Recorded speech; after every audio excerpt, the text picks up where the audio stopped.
Pizzeria Gabriele, gusturi magiche crocante.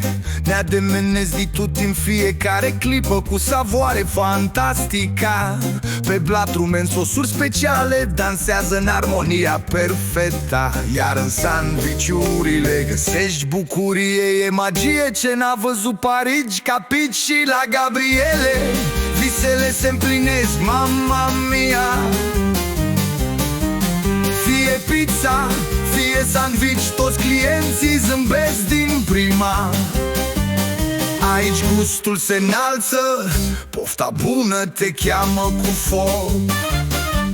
În pizzeria Gabriele fericirea te îndeamnă să o iei din loc. Ciao amici, veniți repede, da, la pizzeria noastră Gabriele avem o pizza yum yum, super gustoasă. Facem sos di pomodoro așa de proaspăt, cu mozzarella topită, e puțin oregano, ca la mama lui în Italia, capisci? Vino gusto și apoi zici, mamma mia ce bun e. Nu sta pe gânduri, prendi-la acum, e poftă bună, mangia, mangia.